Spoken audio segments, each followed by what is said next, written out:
দিনাজপুর সদর উপজেলার ৯ নম্বর আশকরপুর ইউনিয়নের উলিপুর ও মোহাম্মদপুর এলাকায় চাল কুমড়ার বাম্পার ফলন হলেও বাজারে কাঙ্ক্ষিত দাম না পাওয়ায় লোকসানের আশঙ্কায় চরম হতাশায় দিন পার করছেন স্থানীয় কৃষকরা।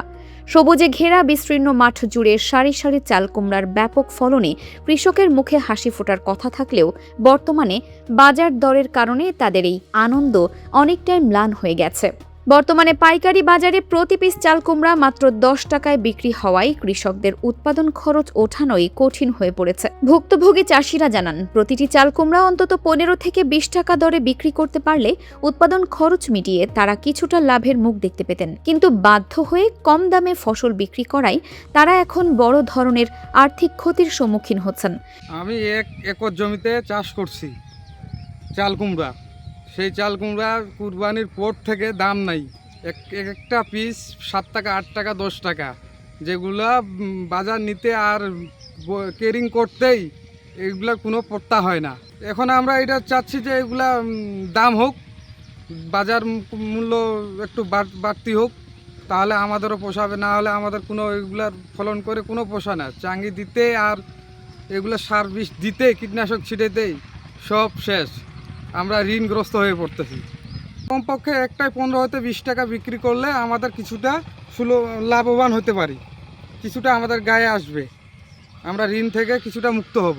তাবাল জিনিসে বাড়েছে, আমাদের কই কাঁচা মালের কৃষকের কই দাম বাড়েছে, আমরা তো দামে পাই না। টাকা যদি এনে বেশি দামে পাইতাম তাহলে আমাদের কিছু ঘরত আসতে। মাটি কুমড়া বেচেছে ১২ টাকা, ১০ টাকা, এলে দিয়ে কি আমাদের সংসার চলে? ১৫-২০ টাকা যদি থাকতো তাহলে আমাদের না কৃষকের ঘরে, ভাইয়ে ঘরে, সবারে ২ টাকা ঘরে ঢুকতো। কুমড়া লাগিয়েছিলাম ভাই ২ বিঘা মাটি। এই কুরবানির আগে দাম পাইছি ২০ টাকা, ২৫ টাকা। এখন দাম নেই, নিয়ে আসি বাদুর বাজার নিয়ে ১০ টাকা বেশি আছে পাইকারি, তাতে আমার লস হচ্ছে।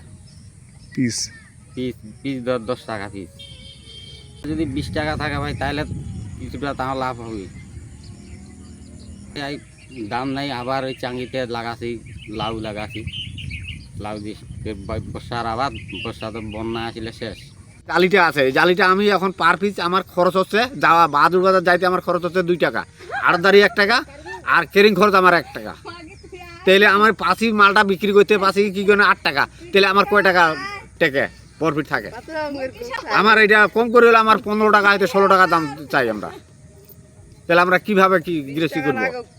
১০০ বড় ১-১৫০ করে ভাইরায়, আর ১০ টাকা ১২ টাকা পিস। লোড ছাড়া এই দামে লোড ছাড়া এক নেই, বেশি দাম বেশি। মাটি কুমড়া লাগাইছি, চাল কুমড়া তো দাম নাই, এগুলা তো গাধার মতন ভারী। এগুলা নিয়ে আনতে আমাদের একটা ৪ কেজি ৫ কেজি করি, তাহলে আমার পোষায়? কিন্তু ১০ টাকা, ৮ টাকা, ১২ টাকা, ১৩ টাকা পর্যন্ত। তাহলে ২০ টাকা, ২৫ টাকা, আর বেলা বেচছি ৩০ টাকা বেচছি, ৩৫ টাকা বেচছি, ২৫ টাকাও বেচেছি। এগুলা তো ওই দাম নাই আর বেলা, মানে গতবার এগুলা তো ৮ টাকা, ১০ টাকা। আমাদের আবদার দাম যদি থাকতো আমাদের কিছু ঘরে আসতে।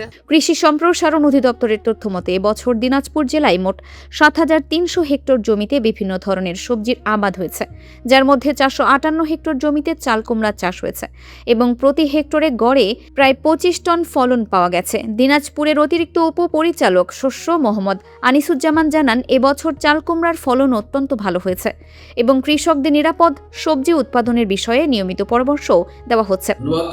আপনাকে যেভাবে আপনি জানেন যে দিনাজপুরকে বাংলাদেশের শস্য ভান্ডার বলা হয়, এখানে দানা শস্যের পাশাপাশি এখানে কিন্তু সবজিও আবাদ হয়। আমাদের এবছর ৭,৩০০ হেক্টর জমিতে খরিফ ১ যে সবজি, গ্রীষ্মকালীন সবজি, সেটা আবাদ হয়েছে। এর মধ্যে কিন্তু ৪৫৮ হেক্টর চাল কুমড়ার আবাদ হয়েছে। চাল কুমড়ার ফলন আমাদের খুবই ভালো এবছর। আমরা গড় ফলন যেটা পেয়েছি ২৫ টন পার হেক্টর।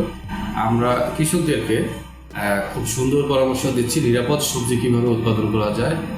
যেমন এখানে তাদেরকে আমরা সেক্স প্রমোন ট্রাপ, হলুদ ট্রাপ ব্যবহার করতে বলতেছি এবং সাথে সাথে জৈব মালনাশক ব্যবহার করতেছি, আমাদের যাতে সবজিটা মানুষের শরীরের পক্ষে নিরাপদ হয়। এই লক্ষ্যে কিন্তু আমরা কৃষকদের পরামর্শ দিয়ে যাচ্ছি। না, আমরা আমাদের সবজি অন্যান্য সবজির মতো আমরা চাল কুমড়া কিন্তু আমরা বিদেশে রপ্তানি করতে জায়গায় যাচ্ছে, দেশের বিভিন্ন জায়গায় ছড়িয়ে পড়তেছে দিনাজপুর থেকে। যখন এখানে উৎপাদন বেশি হয় তখন কিন্তু এটা কৃষকরা কিন্তু এটা বাইরে তারা পাঠায় এবং তারা একটা ভালো লাভ পাচ্ছে। তিনি আরও জানান, এই সবজি বিদেশে রপ্তানি না হলেও দেশের বিভিন্ন জেলা উপজেলায় সরবরাহের মাধ্যমে কৃষকরা লাভবান হচ্ছেন।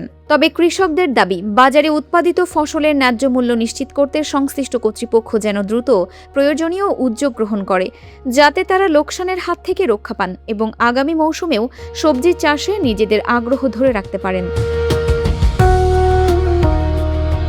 ফারহানা নিজাম, দিনাজপুর টিভি।